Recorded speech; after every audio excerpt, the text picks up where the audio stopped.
Bonjour et bienvenue dans ces 5 minutes d'information. Les candidates à la finale du concours Miss France 2025 sont à Abidjan. Elles sont belles, elles sont magnifiques et elles sont les hôtes de Dominique Ouattara. Après qu'elle leur a offert un déjeuner, la première dame de Côte d'Ivoire les a amenées visiter la Case des enfants, le centre d'accueil de la fondation Children of Africa. On ira sur place au plateau dans le 13h avec Mahama Traoré et Lamine Dramé. Robert Mambé-Begré est aux Émirats arabes unis depuis hier. Le Premier ministre va prendre part à Dubaï à la 45e édition du Big Five Global. Cette rencontre internationale d'échange sur les questions de l'immobilier et de la construction. Voilà qui justifie la présence à ses côtés, la présence du ministre de la Construction. Le ministre des Affaires étrangères s'y trouve également. Avant ce rendez-vous important, le Premier ministre a fait une halte à Abu Dhabi où il a échangé avec le diplomate Bassam Saïd Fria. Herman Guivé et Kéré Adama ont assisté à cette audience, leur compte rendu à suivre dans le 13h. Pendant ce temps, ici à Abidjan, des représentants de la BOAD, la Banque ouest-africaine de développement et d'autres de la Chambre de commerce américaine étaient assis à une table de discussion pour des échanges qui portaient sur des questions de financement des opérateurs privés. Apporter un ensemble de solutions intégrées afin d'adresser les besoins de financement de ce secteur. Lansine Bakayoko nous explique tout ça.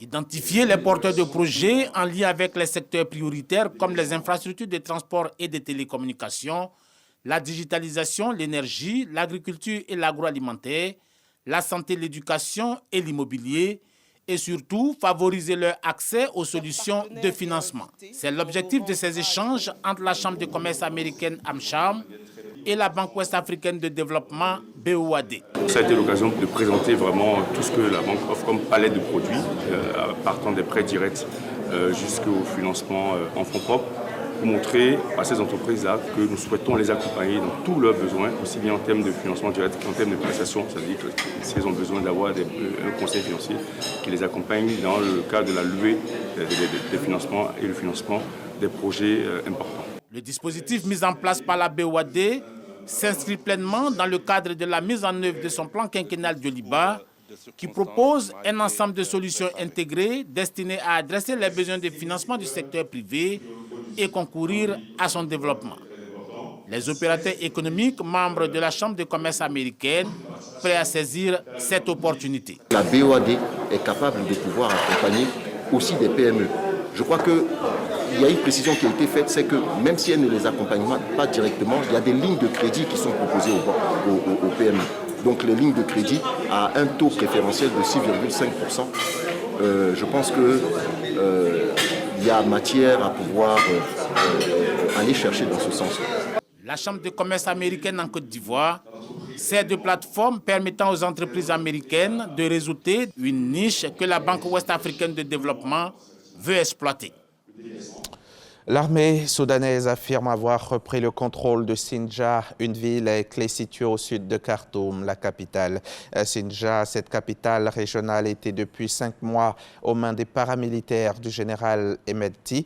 C'est une ville importante dans le conflit en cours car elle est située sur une route stratégique qui permet, quand elle n'est pas occupée, de relier entre elles les zones que contrôle l'armée dans l'Est et dans le centre du pays. Le général Bourhan s'est d'ailleurs rendu ce samedi dans la ville de Sennar, à 60 km plus au nord, pour célébrer cette libération. Les deux villes, Sennar et Sinja, étaient tombées aux mains des paramilitaires en juin après une offensive éclair. Cela a entraîné la fuite de plus de 700 000 Soudanais selon l'ONU. À l'issue de 2 semaines de négociations houleuses, les pays du monde entier réunis à Bakou ont approuvé ce dimanche un accord prévoyant au moins 300 milliards de dollars de financement annuel, soit environ 160 000 milliards de francs CFA pour les pays en développement qui en exigeaient beaucoup plus pour combattre le changement climatique. Après 2 nuits de prolongation à la COP29, les pays pauvres et vulnérables se sont résignés à accepter cet engagement financier des pays développés à l'horizon 2035 qui relèvent leur engagement actuel de 100 milliards de dollars par an. Petite consolation, les pays du Sud ont réussi à obtenir une clause pour réviser cet accord d'ici à 5 ans au lieu de 10 ans. Ils espèrent que d'ici là, le monde verra mieux l'intérêt de payer pour éviter les catastrophes destructrices qui se profilent.